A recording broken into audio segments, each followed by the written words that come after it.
Can I ask you something? When was the last time you truly felt seen and known? Not just surrounded by people, not just busy, but really understood and felt like people knew who you were. Well, today we're going to talk about this. We're going to talk about facing loneliness and creating friendships even when you don't see it happening around you. Welcome, I'm Alicia Sayuli and this is Mum with a Side Hustle. It's a weekly call that I hold for mums with a side hustle, and we've been doing a series called the 40 Days of Courage, and I'm so excited to have you here and so excited to share this week's chapter with you. So this is a book that I have been writing for mums to help them walk through this crazy season we experience. In my experience as a mum, I feel like I've had to recreate myself since I have given birth to my children. My life has changed in so many ways, and so I've been writing this book, 40 Days of Courage. It's 40 stories from my life, not necessarily motherhood stories, but stories of ways that I've had to rise with courage across my whole life, and how as I remember these stories and I remember what I learned and who I became, I take those same skills and I apply them to my new season. And it's been really powerful just even writing this book, remembering what I learned, what I journeyed through, and how I am using or can use those same skills in my everyday life now, and as I recreate my sense of identity as a mum. So welcome, it's really great to have you here with me today, and I'm excited to share another chapter in my book. Today is about having the courage to be brave, to face loneliness, and to create your own community, even if there is nothing around you. You know, like believing that you can create something for your life that will benefit you and will surround you with that love and support that friendship gives you. You know, I think a lot of women starting a side hustle often feel like there might be no one else around them doing the same thing they're doing. And, you know, breaking norms is one thing, pioneering is one thing, but when you have a community around you, you can go much further, much faster, and I think that you'll have a lot more fun. And that's been my experience with building Mum with a Side Hustle. I'm so privileged to have a group of 10 to 12 women who have been journeying with me for the last 2 years. And I have learned so much from them. I know some of them are watching today. Thank you so much for being here. If you're in the Mum Tribe, why don't you drop Mum Tribe in the chat? This is not an exclusive thing. You don't have to pay to be part of it. The Mum Tribe is a group of people, a group of women who are mothers and who want to build a business rather than just go back to work for someone else. Maybe you're still doing that, but in this season, you are choosing to build something bold, something audacious, and something with what we call leverage.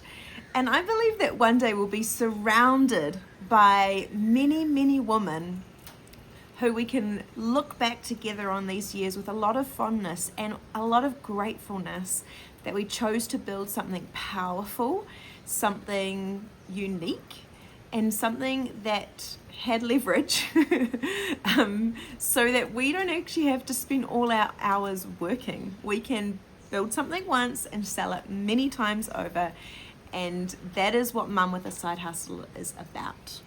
One thing I see mums struggling with is surrounding themselves with other women who have the same ambitions and goals in this season of motherhood. And the lie that creeps in is that there's never going to be anyone who wants to do this with me. The truth I wish mums knew was that you do not have to do this alone, and that there are so many women out there who would love to be friends with you, and you can go and find them. Well, today I'm going to read a excerpt from the chapter about friendship and a story from my childhood. So please excuse me while I look down at the computer, but I'm going to read this to you. So today I'm starting at a new school. I'm 7 years old, and with 2 previous Christian schools under my belt, this school feels big in comparison. But I'm going to be okay. My teacher is a friend of my mum, and I know that she is going to be there for me. Sometimes when you're a child, you have opportunities to pick up courage. There are many times in that life directs you down new and unexpected pathways, and you must learn as you go. Learn to make new friends, learn what the new environment requires of you, learn how to succeed in new spaces. I had a hard time finding friends at school, and at 7, I realized that girls had started to understand the power of manipulation, and school is exactly the place where they start practicing it. Some days going to school I would cry because I didn't feel like I had any friends. Another time I finally convinced my mum to let me bring my precious Cabbage Patch doll to school, and I had the kind with the real hair versus the kind with the woolen hair, only to be told by a girl in my class as I arrived that we are not playing with dolls today. I was so crushed. Thank goodness for the people God put in hard places to walk me through. My teacher, Miss Brinkman, she was full of joy and spunk. She was a singer of songs and a player of piano. I loved singing, and I loved singing in her class. One time, when she was away from our school for a while, she wrote every one of us a letter. Can you imagine the hours that she spent? I know what it's like to feel like there's no one in my lane, but I've always held on to the belief that soon someone will come along. And over again, one someone, two someones, three someones have appeared. They're happy to play dolls with me, and they actually appreciate me for who I am. Miss Brinkman's actions formed a deep belief in me that kindness is everywhere, and I can take courage and remind myself that even if I'm alone today, soon others will gather, and together we will go further, faster, and funner than before. So what strikes me now is how early powerful lessons can be learned in life. You know, I can look back on my life and find evidence of these amazing things that I learnt and that allowed me to build courage, tenacity, boldness into my life. And the other thing that stands out to me is how deeply Miss Brinkman's actions affected me. And Miss Brinkman may one day watch this, Carolyn, and she was an amazing teacher, and I will always remember how kind she was to me and to every single student in her class. And I know that there will be many people who will be blessed to have known her. So this chapter isn't just about friendship, okay? It's actually about seeing what isn't there. It's about seeing as a skill that we can develop and use across our life, and it's actually going to be really useful in business. You know, it's the strength to look at a situation and say, I don't have this yet, but I can see that it is possible, and I can see that those opportunities are going to come my way. And that's what I want to share about friendship today, that even if everything around you looks like you don't have the friends or the people running in the same lane, running the same race as you, you can actually help yourself by believing that those things are coming towards you. And for me, it's been part of my faith journey to develop seeing and believing that those things are coming towards me. You know, I used to believe that I had to change to get people to like me. And I bet there are definitely some of you who have felt the same way. But what I've learned is that changing to get people to like you invites very low level friendships. You know, if I had changed for those girls at 7 to like me, then I would have attracted really average friends. And if you find yourself in a lonely season, can I just share one piece of wisdom? Sometimes it's better to be lonely than to change yourself and lower your standards, lower your vision, lower your dreams, and have a lower class of friendship. Can I encourage you? Be kind to everyone, but those you truly let into your heart, wait for the ones who are worthy of who you are, and don't change who you are for anybody. You know, I believe God places people in your life so you're actually never going to be alone.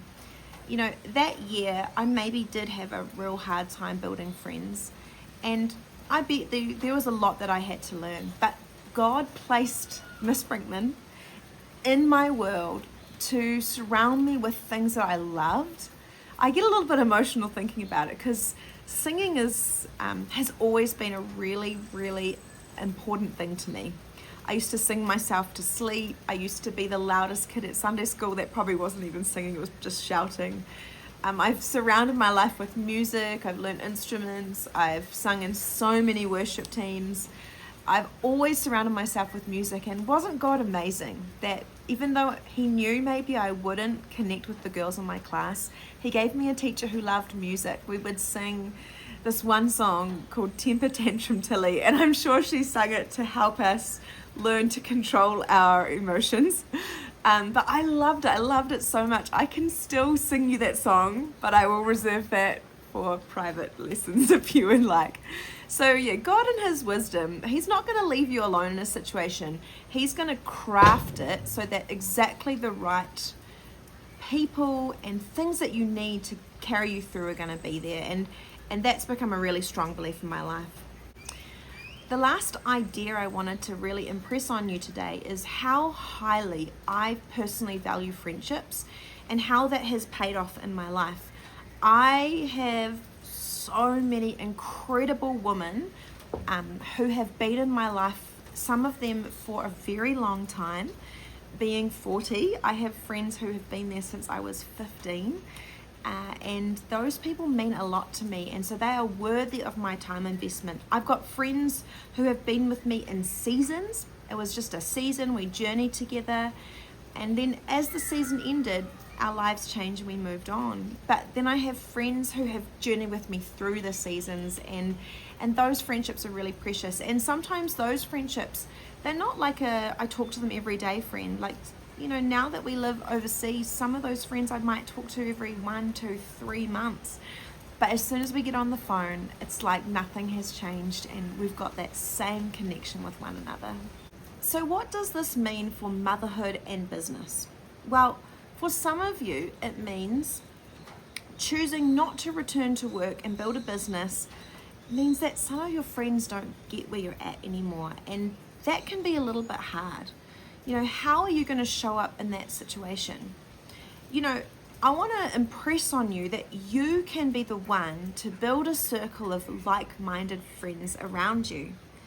You need to choose the identity that you want to attract. So for me, I have many different friends, but the circle that I have built around me with Mum with a Side Hustle is actually literally that identity, Mum with a Side Hustle. And so I have actually got quite a few friends now who are mums with a side hustle. And as you choose your identity, you start to attract those same kind of people to you. And what does it mean for your dreams? It means that you have people who are going to believe in what you believe in and who are going to be able to stand with you and cheer you on and pull you up. And one day, and this is what I get so excited about, one day we're going to be a tribe of women who can look back. I'm not going to say in 40 years time, but let's say in 10, 15 years time, we're going to look back and we're going to hold dearly the years where we fought for our side hustles, for our dreams. And we're going to be CEOs smashing it in business with successes under our belt, and we're going to turn around and we're going to help other mums do the same thing. That gets me emotional. That is the dream. That is what I cannot wait to see. What it means for us is that our faith gets to build like a muscle. You know, if we are looking for friendships and we're trying to find the right people, we are walking this walk of faith. And so sometimes, actually a lot of the time, we are seeing what cannot be seen in the physical. And that is a great muscle to build. It's going to be great for your businesses. And so I really encourage you, look at your situation with eyes of faith. What could be coming just around the corner that I don't see yet? You know, could I bump into someone at a conference or at a cafe, or who could I meet that's going to be my next best friend? So live with these eyes of faith. And lastly, the skill of building friendships itself is actually really, really important. networking is incredibly important for business. The people you meet, the connections you make, and if you've learned how to make friends, you're going to know how to build networks. So I've got 3 questions for us. Number 1, have you ever had to wait for new friends in a lonely season? Have you ever had to wait for new friends in a lonely season? And who came along as an unexpected friend? And how has God been inviting you to trust Him for new friends? You know, for me, there were seasons when I lived in Taupo. I lived there for 17 years and I moved through quite a few different seasons, different churches, different jobs, marriage and kids. Those were all different seasons. And some of them were quite quiet, especially the seasons before I got married. They were quite quiet seasons.